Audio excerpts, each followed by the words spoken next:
ẹ̀yin èèyàn léèwọ̀ lẹ́sẹ̀ káàbọ̀ sí Mashola Gist TV.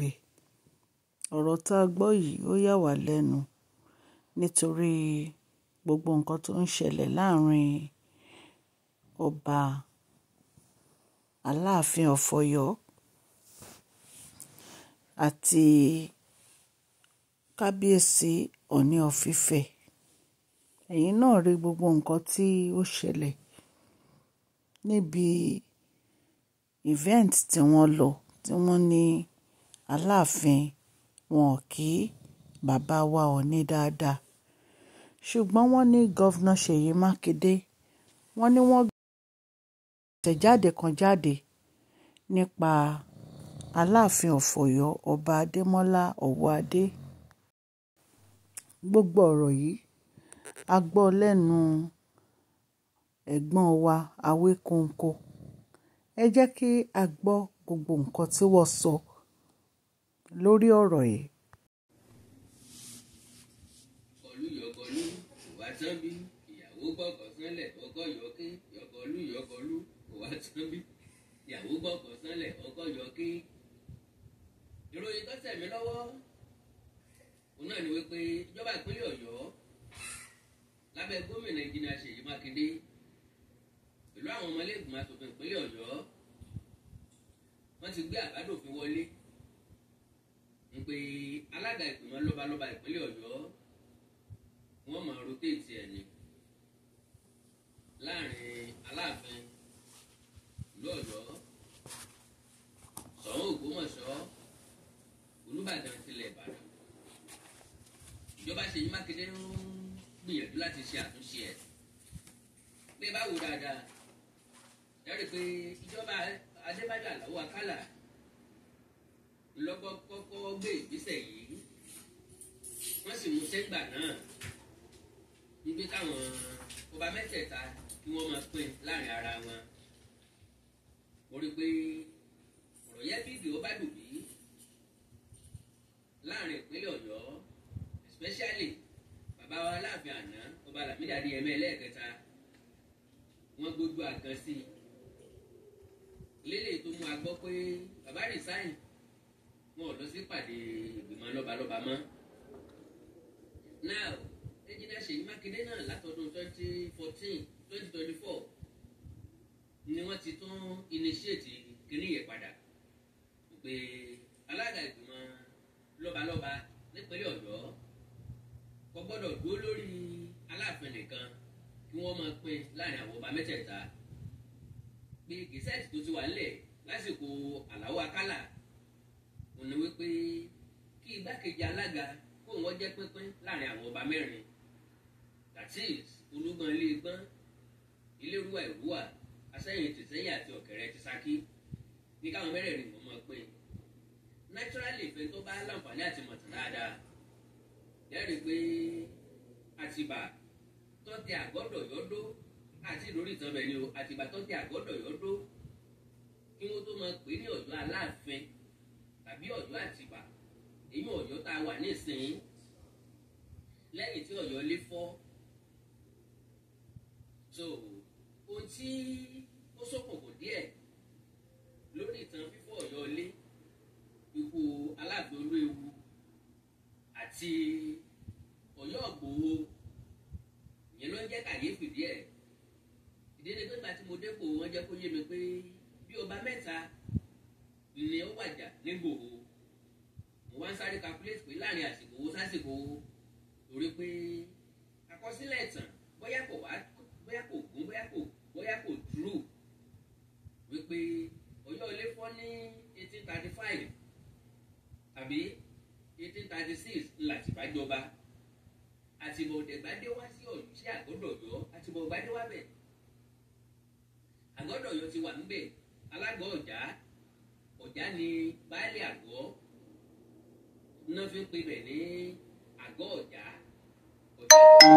ló tẹ̀bẹ̀ tó. òun àti Ẹlẹ́bú tó jàbúrò rẹ̀ náà jọ wà níbẹ̀, náà jọ gbégbé ayé wọn. àgọ́ ni wọ́n fi ṣe kó tó di pé Àtìbà dé. bọ́ọ̀lù Àtìbà dé ṣe débẹ̀ ọ̀rọ̀ ò ní kọ́.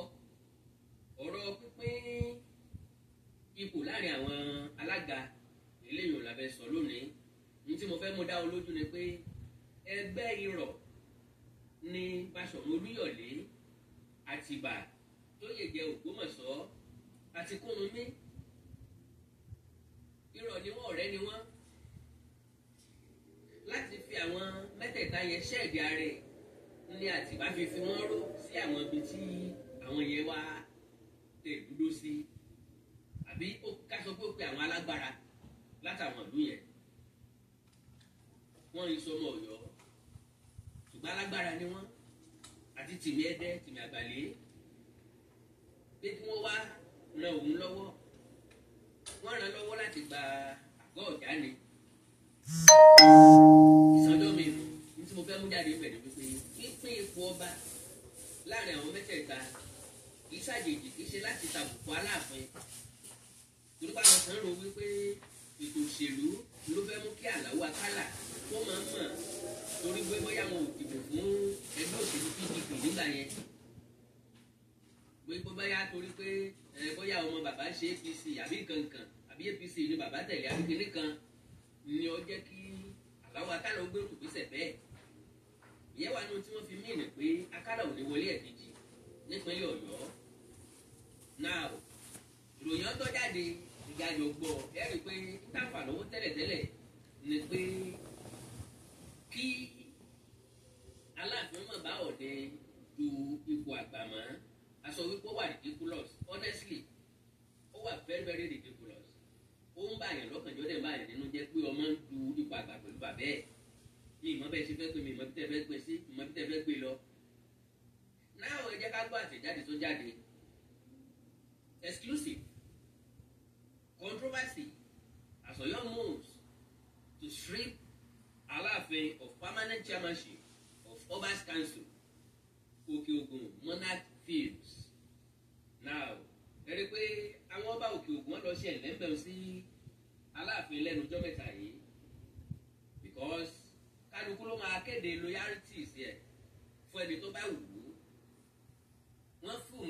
Wọ́n fíìmù yẹn ni pé wọ́n fárígá, wọ́n fàbínú yọ, kò sí nǹkan tó ń fẹ́ ṣe pẹ̀lú àwọn aṣòfin. Ó ti wà nínú gẹ̀sẹ̀tì, wọ́n máa pín.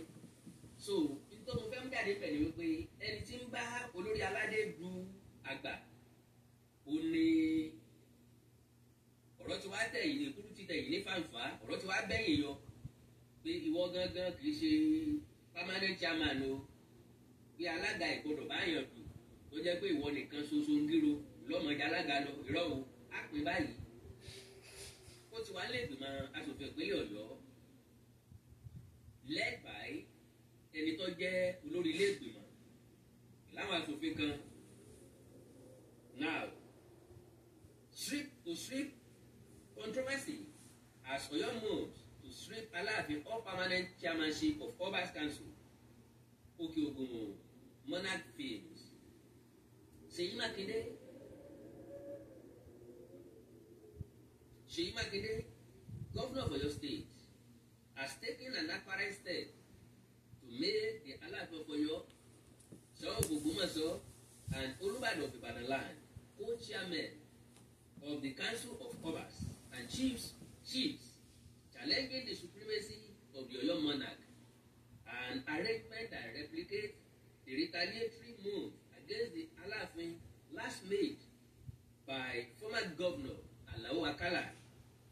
A bill exclusively seen by news outlets is pending in the House of Assembly, intending to effect an amendment that will see Alaafin share chairmanship with the Ogbomosho and Ibadan monarchs. The development is coming amid the renewed controversy over supremacy between the Oyo of Ife and the Alaafin. For decades, the late Alaafin Atejade III fought to assert his supremacy as the permanent chairman of the Council of Obas in both the present Oyo State and the old Oyo State, where he was involved in intense rivalry with the late Ooni Adesijade. Ta ló wá sọ wípé àtẹ̀lọ́ra ogun kò mọ nǹkan tó ń sọ? Ta ló sọ pé àtẹ̀lọ́ra ogun kò mọ nǹkan tí ń ṣe? ta ní sọ wípé àtọ̀dọ̀ra òkùnkùn ló fẹ́ dájálẹ̀ láàrin àwọn ọba méjèèjì ìjà ti wálẹ̀ tẹ́lẹ̀tẹ́lẹ̀ ní àbí èmi mo fẹ́ dálẹ̀ àbí mo tàn mọ́lẹ̀ àbí mo tanná sí i àbí mo fẹ́ jẹ́ kájọ parí ẹ̀ ká yanjú ẹ̀ lọ́wọ́ báyìí kó mọ̀ bá dá wàhálà lẹ̀ fún wa lọ́jọ́ iwájú ẹ̀kọ́ sì ti fojú omi mu hàn. With the late Ooni Adesijuade, at some point in the old Oyo State, Alaafin had to drag Olaige to court to prevent him from appointing the Ooni as the permanent chairman of the council. Didn't I say it? However, the new move by the leadership of the Oyo State House of Assembly to strip the throne of the Alaafin of Oyo as the permanent chairman of the Oyo State Council of Obas and Chiefs is a replication of the retaliatory action of late former Governor Alao Akala in a new proposal titled Council of Obas and Chiefs Further Amendment Bill 2025, sponsored by 5 lawmakers, including the Speaker and Ogbomosho.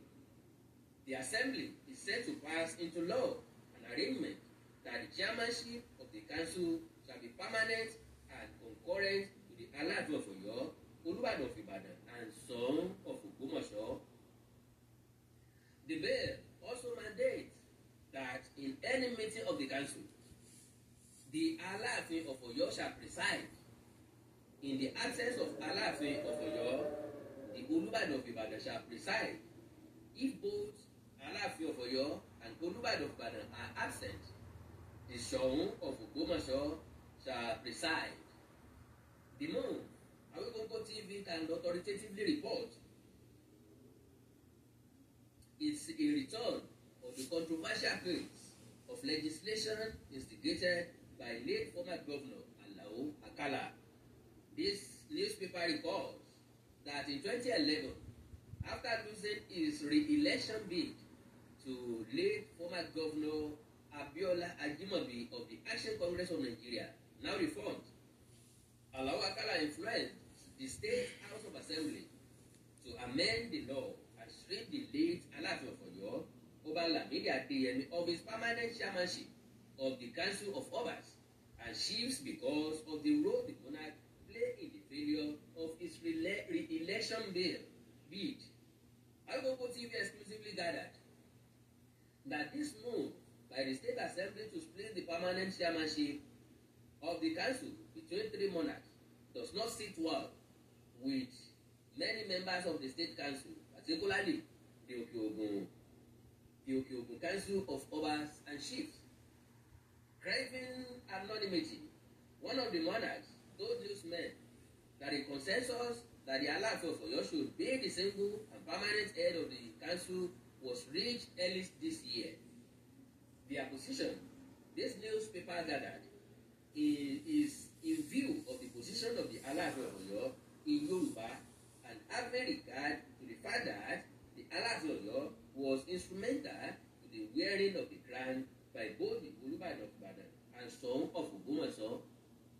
Ẹ̀yà bẹ̀rẹ̀ lọ́wọ́ àwọn tí ń sọ̀rọ̀ tí wọ́n pera wọn ní Okeogun Council of Obas wípé tí Olubadan àti Soun Ogbomosho dé adé lọ́fẹ̀ẹ́ ni àbí Aláàfin Àtìbà tí Sọmọ Abíọ́dún ó promise wọn nípò yẹn láti rí ilé ọ̀dọ́ gbà tí wọ́n wà lónìí.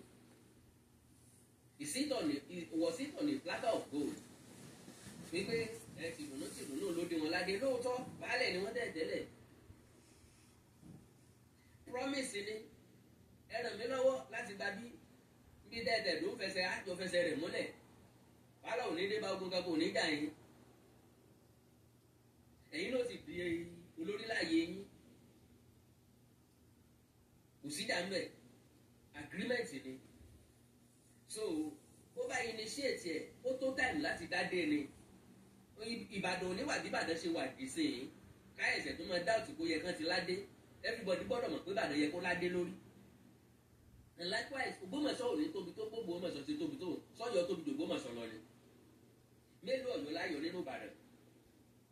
Ṣé ẹ fẹ́ sọ fún agbébàdàn tí ìtò lọ́ba ni? How do you want to say it? so now kí wàá l'Aláàfin fi ju Ṣọ̀ún lọ kí l'Aláàfin fi ju Olúbàdàn lọ irọ́ ni wọ́n. A sì máa padà débi tán bí Àtìbà ṣe gba àgọ́dọ̀ yọ. Mo sọ ìgbà tá a fẹ́ bẹ̀rẹ̀ mo ní ìgbà tá a bá fi parí ẹ̀ agbára Aláàfin máa dínkù jọjọ reality because ìdọ́pọ̀lọpọ̀ èèyàn ọmọ many people has been saying it. Ntí òye púpọ̀ nu wa tẹ́lẹ̀ òye ẹ ti yé wa wípé ògo àná lọ̀yọ́ ń lò ògo old Ọ̀yọ́ empire. Wọn ò rántí pé táìmù yẹn ti lọ wọn ò rántí láti move on mọ́ pẹ̀lú life wọn ò rántí láti develop mọ́. Ọ̀yọ́ wà lẹ́yìn ọba tuntun tó dé ìfẹ́ àtìrẹ́pọ̀ ló yẹ kó náwó gan kó gbàgbé ìjà àtẹ̀tẹ̀yìn wá pé so àwọn tí wọ́n ń jà tẹ́lẹ̀ life tí wọ́n nìyẹn wọ̀ ẹ jẹ́ kí wọ́n bá jà tí wọ́n lọ o. Dídé tèmi dé ìfẹ́ àtìrẹ́pọ̀ mọ́ bá dé kó reciprocate Ọọ̀ni tí Ilé Ifẹ̀. Ọọ̀ni dé táìdé Ilé Ifẹ̀ ń gbèrú sí ni ọ̀pọ̀lọpọ̀ nǹkan lọ́ọ̀ni ti ṣe sí Ilé Ifẹ̀. Nke àwọn àwòkọ́ṣe téèyàn máa ń kọ́ nìyẹn is a supremacy. Kò sọ́ba tó fẹ́ pàṣẹ lórí ìlú kan nísìnyí. Ọọ̀ni lolórí aládé Ọọ̀ni lolórí aládé Ọọ̀ni ò lè pàṣẹ fún Olúbàdàn Ọọ̀ni ò lè pàṣẹ fún Asẹ́yìn. Ṣùgbọ́n orírun wa nìyẹn a gbọ́dọ̀ protect ẹ̀ anybody tó bá ti jókòó sórí àpèrè yẹn òun ni bàbá gbogbo wa ọjọ́ ọmọ kékeré jù bẹ́ẹ̀ lọ òun ni bàbá gbogbo wa.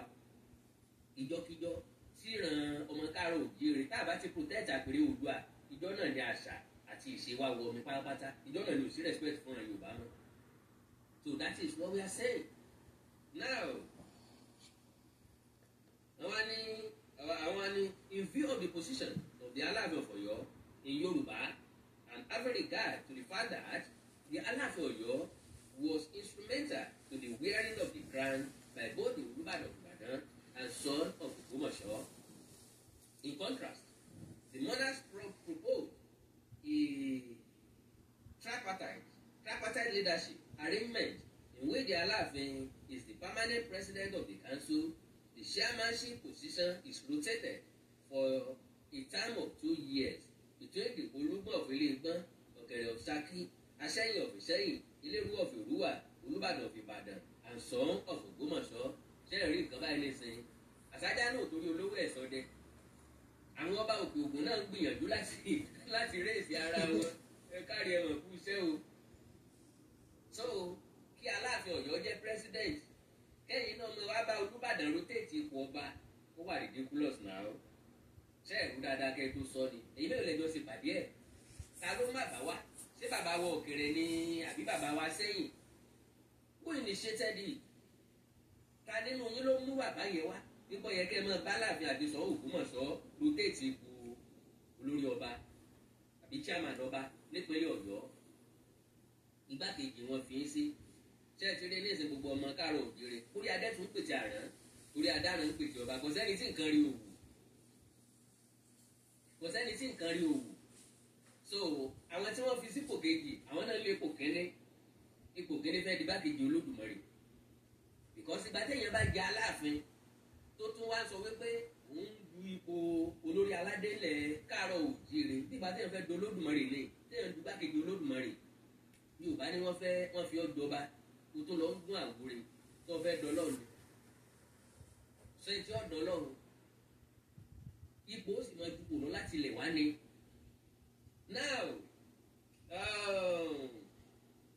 so káwọn kí Olúgbọ́n lè gbọ́n Ọ̀kẹ́rẹ́ Ṣakí Asẹ́yìn Ìṣẹ́yìn Eléwọ̀ Ìrúwà Olúbàdàn ti Ìbàdàn àsọ̀n Ògbómọ̀ṣọ́ bọ́n ṣe ka sọ̀n Ògbómọ̀ṣọ́ àti Olúbàdàn mọ́ra wọn with due respect sí Ìrúwà sí Ìṣẹ́yìn sílé gbọ́n sí Ṣakí ìlú ìṣẹ̀mbáyé gbogbo àwọn ìlú èyí ṣùgbọ́n láti máa fira wọn wé Ìbàdàn àti Ògbómọ̀ṣọ́ kéèyàn máa mọ̀ pé èèyàn ni it's like kí àdégbẹ̀yìn kọ́ máa háyè ipò àkọ́bí n ti ń ba ayé jẹ́ nìyẹn tí ń dà wá láàmú ńlẹ̀ káàrọ̀ òjìrè nìyẹn àbúrò ọ̀fẹ́ gba rẹ̀ lábúrò mọ́ ọ̀pọ̀lọpọ̀ ọdún wa ń kù kọ́jú orí ẹ̀ ó lè wà relevant kò sí relevance kankan mẹ́ tó o bá dùn mí lọ wọn àbí wájọ́ kan náà àìṣe méjì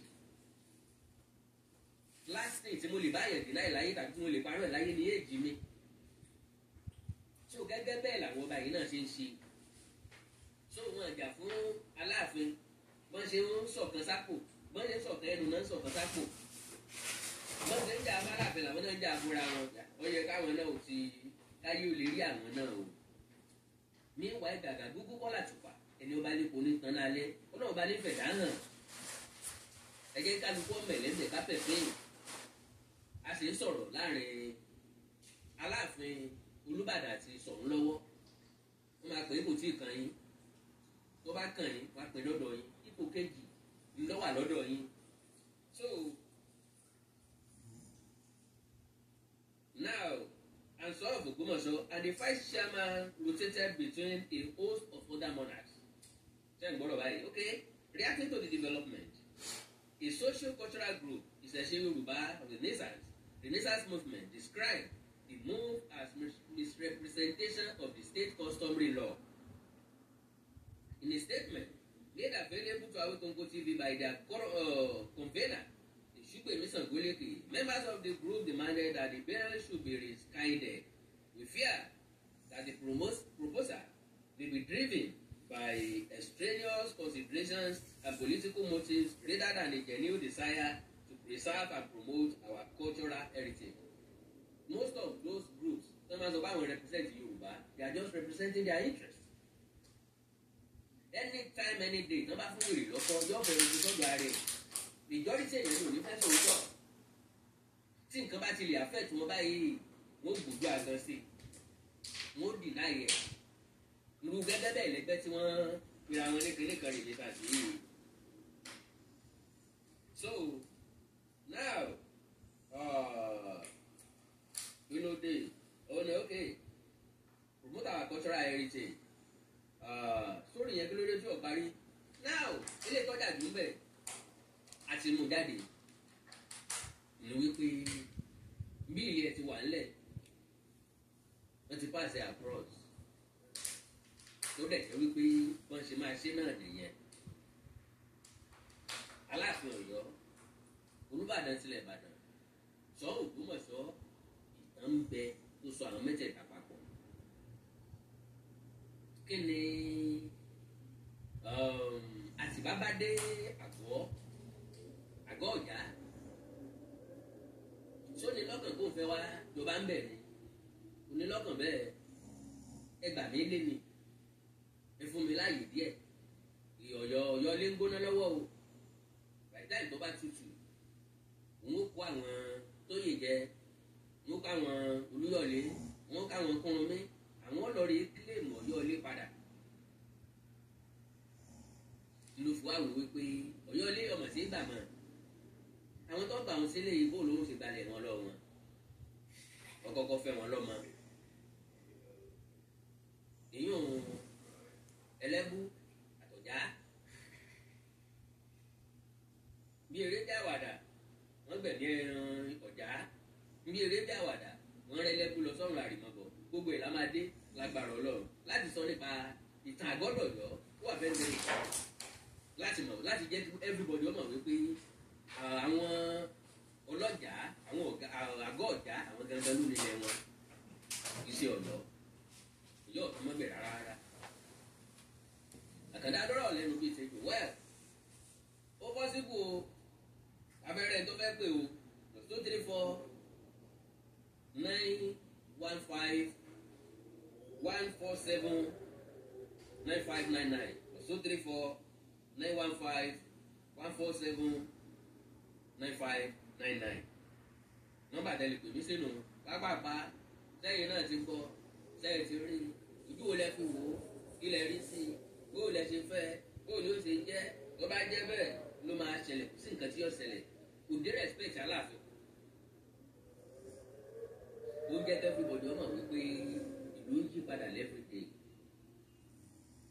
gbogbo àná ò sí mọ́ agbára àná ti weak ọ̀làjú ti dé kò sẹ́ni tó lè pè mí lórí ibẹ̀ tí mo lè pick ẹ o nọ́mbà tẹ́ ni mo lè pè tẹ́lẹ̀ pè ni mo ti pè jáde yẹn fóònù ni mo fi ń ṣe program tẹ́ bá rí fóònù mo fi ń ṣe program fóònù mo fi ń ṣe program fóònù mo fi ń ṣe program sorry ẹ̀yin tẹ́ ń pè bẹ́ẹ̀ yẹn nọ́mbà tẹ́ máa pè ní 0815114 ẹ lè pè sórí WhatsApp ẹ lè pè directly màá pè kẹ sọyìn táyì pé lórí sórí nọ́mbà mi tọ̀hún mo ń ṣe program lórí ẹ̀ I can pick it láì pẹ́ nìkan fẹ́ gbọ́ ẹ̀mí lórí Facebook mi jẹ́ nǹkan bóyá mo lè rí wọn hard lọ́pọ̀ ọ̀gbà nẹ́tíwọ̀kì bíbá yìí nẹ́tíwọ̀kì ẹ̀já bóyá lè rí wọn hard. Àtọ̀dọ̀ wá láti wá báyàn kankan jà o ẹnìkan kì í dàgbò fún ẹlẹ́sìn àná mo kẹsẹ̀ rí bẹ́ẹ̀ ni ọ̀sẹ̀ tí yàgò fẹ́ lẹ́sìn àná Ọ̀yọ́ nìkan ni ọ̀fẹ́ gbà bẹ́ẹ̀ o na only Ọ̀yọ́ na dem no wan collect like that bí àṣọ wọn broken so now títí tí wọ́n fi rí bóyá pè kan àbí méjì pé àwọn èèyàn bá rẹ́ẹ̀dì láti dáhùn àwọn èèyàn bá fẹ́ pè mí ni o tẹ bá ní nǹkan tẹ fẹ́ bí mi gbogbo ẹ̀yin tẹ́ ń pè mí ń direct ẹ̀yin tẹ́ ń pè mí ń bì báyìí +234-915-147-9599. Now lórí ọ̀rọ̀ tí à ń sọ yìí ìjọ́rí tí àwọn èèyàn ń wò ó wípé nígbà tí mo sọ pé gbàtà bá fi parí ìtàn yìí láti bá pèrè pé gbogbo awuyewuye àríyànjiyàn àwíyànnu àròjàre ẹjọ́ wẹ́rẹ́wẹ́ ọ̀rọ̀ hùrùhùrù látọ̀tún gbà látòsì gbà láti wájú gbà látẹ̀yìn gbà pé ó máa dín agbára láàfin kù kì í ṣe wípé mo fi ń tàbùkù àpèrè yẹn àbí mo fi ń tàbùkù aláàfin tàbí bóyá mo kórìíra bàbá wa ọba Akeem Ọwọ́ Adé rárá o n tó mú mi sọ bẹ́ẹ̀ ni wípé mo wo sàkún níbi tọ́rọ̀ yẹn máa padà láǹdì sí because ìjà tán ni tá a bá jà lọ́nà míì àníri jà rárá anybody ọmọ pè mí sí jẹ́ ẹgbẹ́ mi sí ẹsẹ̀ tá a bá jà lọ́nà ìjà àníri jà rárá bí ìṣe wípé kájà níjà tán kóòtù ó gbé ìtàn jáde kóòsì ó gbé ìtàn jáde bẹ́ẹ̀ bá gbé ìtàn jáde màá kẹ́kọ̀ọ́ ńbẹ̀ tí n bá gbé jáde ẹ̀ kẹ́kọ̀ọ́ ńbẹ̀ ilé tí n bá tún gbé jáde gan màá tún kẹ́kọ̀ọ́ ńbẹ̀ so àwọn èèyàn kẹ́kọ̀ọ́ ńbẹ̀ àwọn ìrandíran tí ń bọ̀ lẹ́yìn wa wọ́n mọ̀ kẹ́kọ̀ọ́ ńbẹ̀ wọ́n rí nǹkan dé bá Ọ̀yọ́ lọ́fà o gbogbo àwọn nǹkan tá à ń sọ yìí náà láti mọ̀ tẹ́lẹ̀tẹ́lẹ̀ ṣùgbọ́n àwọn òpè káyé ọmọ bàjẹ́ kọ́run ọmọ bàjẹ́ tí kì í jẹ́ kí egun orí òwò orí kọjáde lọ́sàn-án gangan àwọn nǹkan tá a gbé dání gbà náà nù pé wọ́n sọ wọ́n parí ẹ̀ wọ́n yanjú ẹ̀ láàrin ara wọn méjì ò ní bára wọn jà mọ́ wọn ò rò tilẹ̀ Yorùbá wọ́n jà gba Yorùbá nation wọ́n jà sí nǹkan kẹ́ wá ń pariwo Yorùbá nation ẹ̀ pariwo pé ẹ̀yẹ gba Yorùbá nation lọ́lẹ̀ ẹ̀ para yín tán na God save us tí ọ̀jẹ̀ Yorùbá nation ò bọ́ sí na God save us Ọ̀yọ́ sọ pé kápítà ilé ọ̀dọ́ wa ní wọ́n gbọ́ ọ̀dọ́ wa ní kẹ́mọ́ pé kápítà bọ̀ àwa gangan ní Yorùbá wíyá di wọn náà di wọ́ọ̀dù Yorùbá àwa gangan Yorùbá o fẹ́ wo rìsẹ́ẹ̀tì rẹ o ákàtúntì rẹ o ìwé rè ó fìdí ẹ̀ múlẹ̀ àwa ní Yorùbá làwọn tó gbọ́ máa pé ṣé ìṣèpá ṣiṣẹ́ ìbọra irú kí wa lára kí la wá dánwò yìí wọ́n tún máa advice ìwà pé tẹ́yìn náà bá fẹ́ gba nation tọ̀dọ̀ yín ẹ lọ gba Otu nation Oòduà nation ẹ̀dẹ̀ máa wù dẹ́ ẹ̀tẹ̀lẹ̀ o Oòduà republic láti bẹ̀rẹ̀ o Oòduà republic lálàwá agitation for Oòduà republic láti bẹ̀rẹ̀ lójijì la mú Yorùbá wọ̀ nígbà àtọ́jọ́ pálá ìmọ̀ kan ni wá lérò tó àwa ti bà pé òfò àtọ́ sọ pé gbogbo ọmọ jẹ́ bẹ́ẹ̀ gbogbo àti ń jẹ́ bẹ́ẹ̀ lọ láì ní kọ́ lọ́fẹ̀ẹ́ kankan àsáwọn èèyàn wá ti gbèrú ẹ̀ sọ́kàn wípé ẹ wọ́n gbà ń sùn ẹ bà wá ń bẹ̀ ibi tá a ti ń dóde la ti ń dóde yìí wẹ́ẹ̀ àkàndọ̀rọ̀ agogo ókè agogo ọkọ̀ Ọ̀yọ́ no please for God's sake with due respect mi ò kì í ṣe ọkọ̀ Ọ̀yọ́ o because Ọ̀yọ́ ni mi o béèyàn gbà béèyàn bá o Ọ̀yọ́ ni mi o ilé ẹ̀ ṣe pé mo ń sọ̀kò sílé bàbá mi o reality ni mo ń sọ ní o Ọ̀yọ́ ni mi I keep saying it pé Ọ̀yọ́ ni mi béèyàn gbà o béèyàn bá o I don't send anybody but I know inside me pé Ọ̀yọ́ ni mi ibi tẹ́ bá rí ẹjọ́ lọ so mi kì í ṣe ọkọ̀ Ọ̀yọ́ ọ̀rọ̀ láńlá yíra wa èmi nìkan kọ́ ni mò ń make correction ìyẹn pọ̀ tó ń sọ̀rọ̀ nípa ẹ̀ so with due respect ẹgbẹ́ obìnrin Ọlọ́run Ilé Ifẹ̀ nílé wa Ilé Ifẹ̀ láti ṣẹ̀ Ilé Ifẹ̀ lórí ìrùn wa gbogbo ọmọ Yorùbá gbogbo ọmọ káàárọ̀ òjíire ló gbọ́dọ̀ protect Ifẹ̀ expectation wa nìyẹn o kó tó di báwọn Ọ̀yọ́ bẹ̀rẹ̀ sí ní gbé tàn tán gbé jáde o ọ̀pọ̀ tá a máa sọ lórí Ọ̀yọ́ sọ àwọn ẹ̀yìn rò wípé torí pé bóyá èèyàn ò rí program míì ṣe ló jẹ́ kéèyàn máa ṣe sọ̀rọ̀ nípa Ọ̀yọ́ wọn ò mọ̀ pé kò rí bẹ́ẹ̀ torí pé ọ̀pọ̀lọpọ̀ ọ̀rọ̀ ń bẹ ńlẹ̀ ẹ bá wò dáadáa pé mo try láti ka àpilẹ̀ kọ̀ọ̀kan tó jáde lọ́yọ̀ọ́ mo stop ẹ̀ mo sọ̀rọ̀ pa Lísàbí mo sọ̀rọ̀ pa Lísàbí mo ní mo fẹ́ sọ̀rọ̀ nípa Ẹ̀gbá United Kingdom mo tún wá wọ́n bá àti sọ̀rọ̀ Ẹ̀gbá United Kingdom distraction ni ọ̀rọ̀ Ọ̀yọ́ mo fẹ́ face báwọn yẹn bá rán mi létí lọ́jọ́ iwájú á sọ̀rọ̀ pa Ẹ̀gbá United Kingdom láti jẹ́ kó mọ̀ wípé Ẹ̀gbá ti dá ya kó lórílẹ̀‐èdè Nàìjíríà tẹ́lẹ̀ tán dá dúró tán dẹ̀ dá ṣèjọba wọn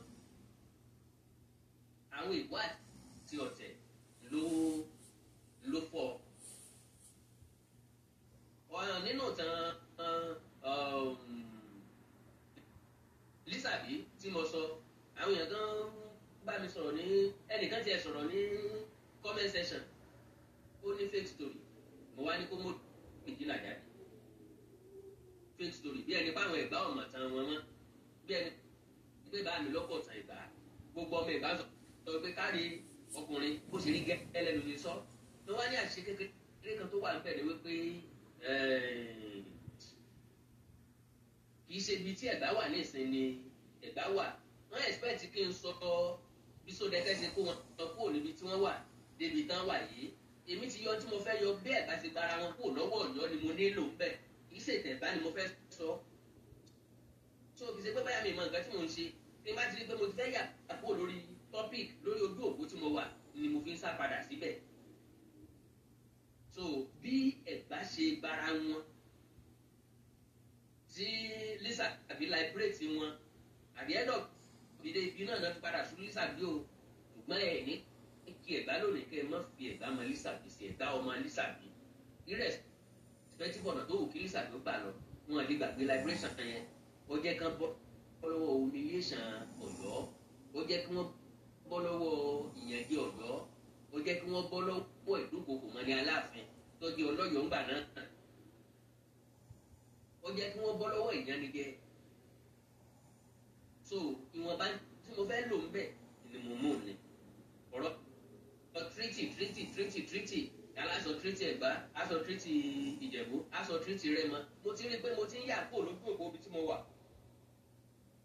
àwọn treaty yẹn lè jẹ́ secondary á lè padà mẹ́nu débẹ̀ lọ́jọ́ iwájú kò ti tán pọ̀ lórí Ọ̀yọ́ tá a fẹ́ sọ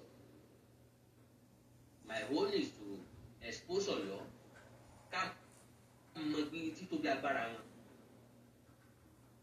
ẹ̀gbọ́n nǹkan tí mo sọ nísìnyí mo ní ìrìn àjò láti Ọ̀yọ́ ilé bí Ọ̀yọ́ Ògbòho padà sí Àgọ́ Ọ̀dá tí àwọn bẹ́ẹ̀ ti ìrìn àjò ọ̀sẹ̀ kan kì í ṣe ìrìn àjò oṣù kan kì í ṣe pé Àtìbá mọ̀ wá sí Àgọ́ Ọ̀dá ó rìn débẹ̀ ni ìfá àgbà bá sọ bí Àtìbá ṣe jẹ́ fún ọ gan-an ó tún wò wípé irú àwọn èèyàn ló wà lọ́yọ̀ọ́ because ìpàlẹ̀ bí aólẹ̀ ní Àtìbá ká jiyàn pé ká mẹ́lẹ̀ mọ́ra wọn ogun jíjà ni wọ́n ń jà bí ọba sógun kò sí nǹkan tán fẹ́ jẹ ó gbọ́ lórí kí wọ́n ní ó má gbìgbà dúró sẹ́ẹ̀kù lẹ́lẹ́kùlé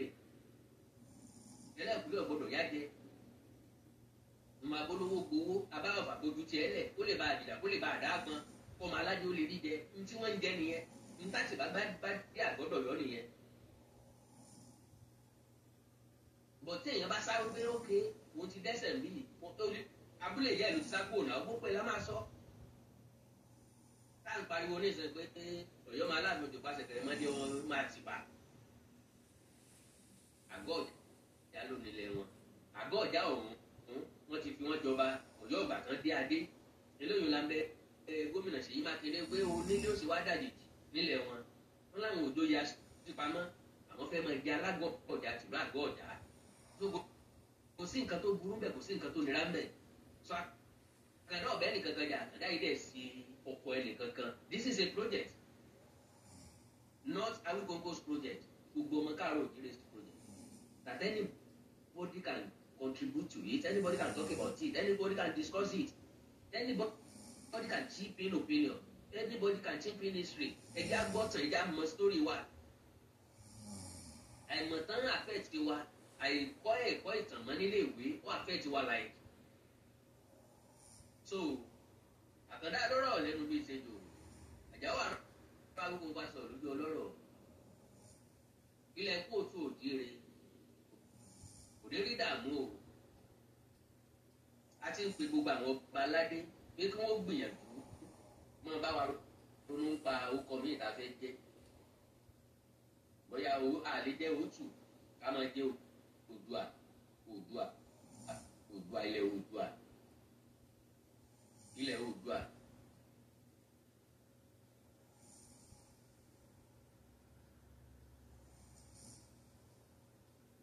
Hello?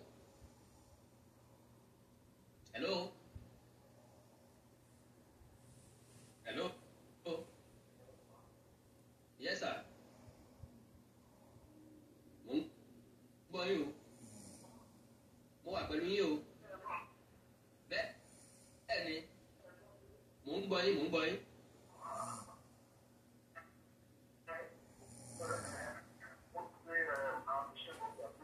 Thank you, sir.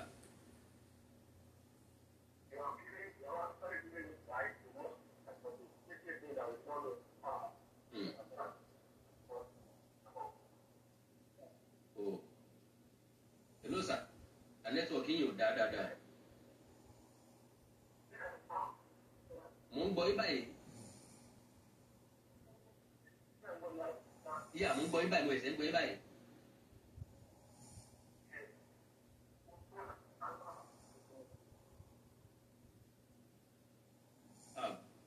Bọ́yì sà, ó dẹ̀ dùn mí ṣá.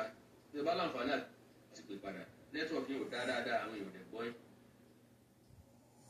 Àwọn èèyàn ò gbọ́ ẹ rárá, wọ́n gbọ́ ẹ dáadáa. So 34 91 15 1447 95 99. Hello. Yeah, bye. Gbọ́ yín clearly, sir. Okay, so my question could be the media or Google that US. All right, sir. I've always watched your programs and they address all commonly of the local to move forward. And then that's one name, historical insight into most of the lies. I have to give you kudos and encourage you to. Thank you, sir. God bless you, sir. Amen, sir.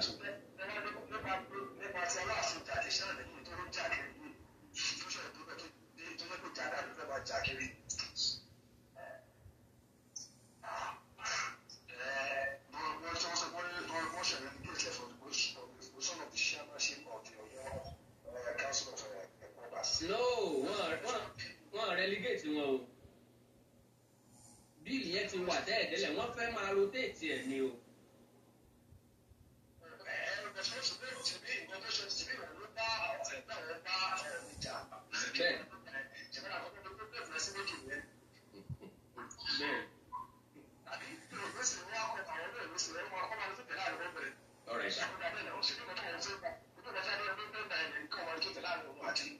Bẹ́ẹ̀ni ẹ gẹ̀ẹ́tẹ̀ yá.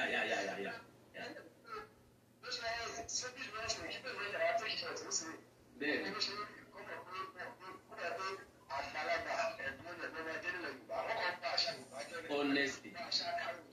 Honestly, wọ́n distort ìtàn wa. God bless you, Baba.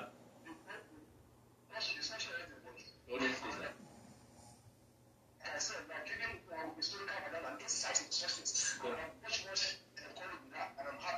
Thank you, sir. God bless you, sir.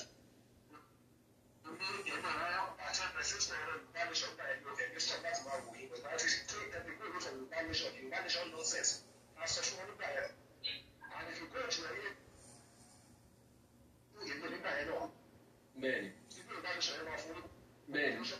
Mo sọ bẹ́ẹ̀ o.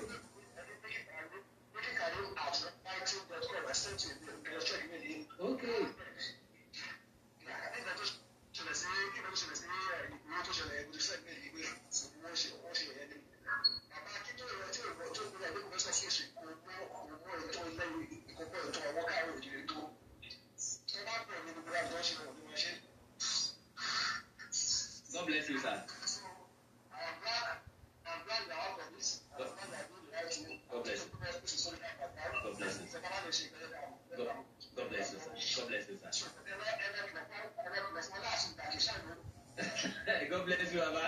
bless you, sir. Well, number one, Ọlọ́run ọba mi gbọ́ Professor Banji Akintoye mọ ìtàn ilẹ̀ káàrọ̀ òjìrì. Respect to him. Honestly. Bàbá mọ ìtàn. Bàbá àwa gan àrùn tó tẹ bá bàbá pàdé, tẹ bá wọn sọ bàbá yìí pàdé, you give kudos to bàbá. Ìfẹ́ ni bàbá ní, ìfẹ́ ilẹ̀ wọn ni wọ́n ní, ìfẹ́ ìran wọn ni wọ́n ní lórí ọ̀rọ̀ Yorùbá nation. A lè fi gbogbo ẹ̀gbẹ́ irú wọn. Nǹkan tó kàn dún púpọ̀ ọ̀nà wa ni wípé bàbá mọ̀ wípé a lè gba Yorùbá nation ní mọ́mẹ́ǹtì yẹn. Ànànà tá a gbé gbà á lè fi gbà á nígbà yẹn. Wàláì bàbá yẹn ọ̀sẹ̀sẹ̀ gangan. Bàbá try effort tí wọn ìfẹ́ tí wọ́n ní náà fi rò wípé nígbà Yorùbá tó lè nígbàdùn agbọ́dọ̀ kó olùkọ́ ẹrú. So bàbá ò jẹ̀bi rárá. And again nípa wípé àwọn tó ń pè mí bí mi lè láǹfààní àti pick ẹ̀ bẹ́ẹ̀ ẹ fẹ́ pè mí +23491581915147959. Now ọ̀rọ̀ tí bàbá yìí sọ nípa bàbá wa Alaafin àná àti ọba òkàdé síjú àdé tí wọ́n sọ wípé kí gómìnà àpúfẹ̀ pé káwọn máa rotate láàrin ara wọn ìyẹn gómìnà Bọ́lá Ìgè bí gómìnà Bọ́lá Ìgè fi dá dúró de ìgbà tí bàbá wa okùn adésíjú adé ìjọba nígbà lẹ́yìn tí kí lorúkọ ẹ̀ bàbá wa Tadé ní káwọ́ Adésọjí Adérẹ̀mí tí wọ́n wàjà òun náà ní lẹ́ka ti dọ́dọ̀ gómìnà wípé kí wọ́n sọ àwọn di permanent chairman yíyún Aláàfin àná. Hello. Hello. Hello. Yeah, ẹ láti rìn jìnnà síbi tẹ́ ti ń gbọ́ mi yẹn tí ò gbé jì. Yes, sir.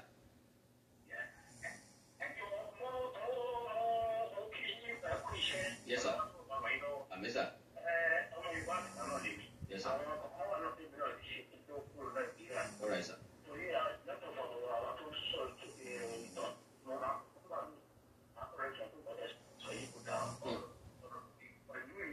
Bẹ́ẹ̀ni. Bẹ́ẹ̀ni. Okay.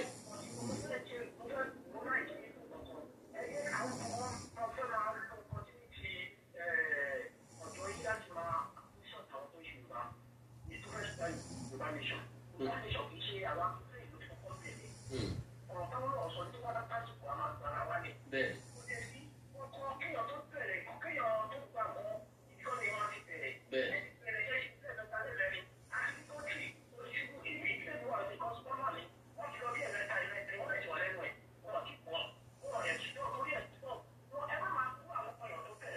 Yes.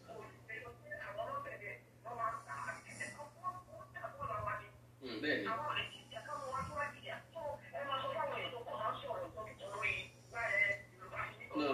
No. Hello, sir. Everybody ló ní point here. Èmi tí mo coordinate program mo máa lo discretion mi. Èyí náà máa make point yín ni. Ẹ má bu ẹni kankan. Yes, sir. Yeah. Bẹ́ẹ̀ni. Bẹ́ẹ̀ni, sir. Bẹ́ẹ̀ni, sir. God bless you, sir. God bless you. Amen. Bẹ́ẹ̀ni, kálukú wọn try. God bless you, sir. God bless you, sir. God bless you, sir. Amen, sir. Amen, sir. Yes. Kálukú àwọn tí wọ́n gbé kinní yẹn gbogbo àwọn tá a jọ dàgbà yẹn mọ̀ Paris life wa ni gbogbo bàtà ń ṣe kò gbẹ́ndú sáwọn sọ́jà sáwọn ọlọ́pàá wọn bá ti èmi tó jẹ́ pé bàlá sàn bọ́ jẹ́ tó jẹ́ pé bàlá sàn bọ́ jẹ́ kùn yìí tí ò sí nǹkan kan tí mo jẹ́ ara ọlọ́mọ bolú ara ẹ̀ ṣòfò à ń risk life wa gbà yẹn ni. Hello, sir. Yes, sir. God bless you, sir. Yes, sir. Mo wà pẹ̀lú yín, sir. Àmì ìwà sí pẹ̀lú yín. Ṣé o kọ̀ sí? Lórí brọ́dà mi tí wọ́n sọ̀rọ̀ nípa bàbá wa tó ìtàlá ẹ̀ka àtọ́ra wa sà. Gbogbo alámọ̀ wípé nígbà tí bàbá máa rẹ́gísítà kíní wa, odò àná fi sílẹ̀ UAPO. Bàbá tó rántí gbogbo àwọn ìjọ tí bàbá gbélé ìlànà Oòduà fún ọdún ìlànà ọmọ Yorùbá. Yes. Bàbá Ajé bàbá dẹ̀rí àgbàlagbà wọn fẹ́ dá nǹkan lé tí bàbá bá sọ reason láti ìpinnu Yorùbá nation ó máa dá nǹkan. àti máa bẹ̀rẹ̀ ìjà láti gbà yẹn o. bàbá mi wá ṣe ń rí sùn ká ẹ̀ṣẹ̀ wá rí òótọ́ pé àṣẹ nǹkan tí òun kan bàbá yóò ṣe sọ̀rọ̀ nígbà yẹn nìyẹn. ẹ jẹ́ ká mú aná ti padà tẹ́ bá rí pé Elégùṣì jáde nígbà pé tí Yorùbá nation bá lọ pé kó ní tẹ̀lé wọn. àṣìpè fún ọba nígbà yẹn àwọn bá jà àwọn pé gbogbo nǹkan tí wọ́n rí lélẹ́yìí. bàbá mi ọwọ́ àgbàlagbà lọ sọ pé tí ọmọdé bá ń gégi nínú igbó. àgbà ló mọ ibi tó fẹ́ wó sí. ọ̀rọ̀ ní ojú gbogbo wá ṣe ńlá ń sìn yìí ni. àdúgbò fọlọ́dún máa di pé àjẹtí ìgbà gẹ́gẹ́ bí ọ̀rọ̀ bọ́sẹ̀lẹ̀ kan yìí tó bá ìgbà tí gbà ní. Ọ̀yọ́ máa sọ fáwọn ọ̀nà wọn ni wọ́n á lè gbé gbogbo evidence jáde. lágbára Ọlọ́run bọ́n ṣe ń gbé jáde ní ìsinmi ṣe máa gbé jáde. kò sí.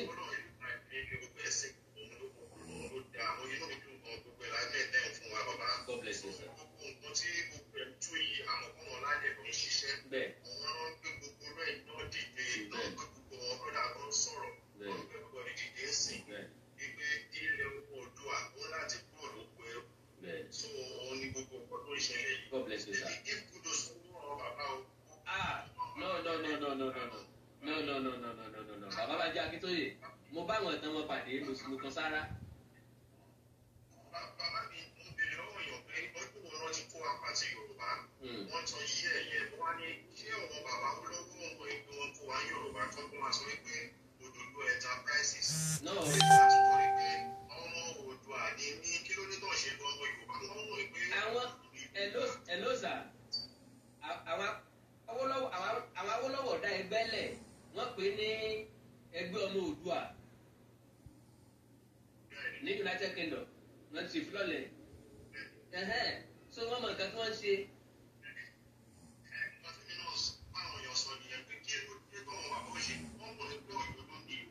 bẹ́ẹ̀ni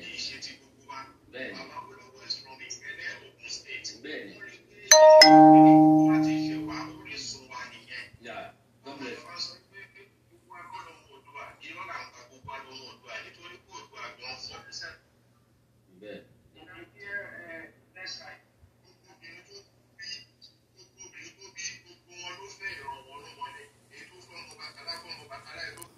àwọn nǹkan tá a gbọ́ ní ìta ní ká mú wá sí etí ìgbọ́ yín láti iléeṣẹ́ Mashola Gist TV.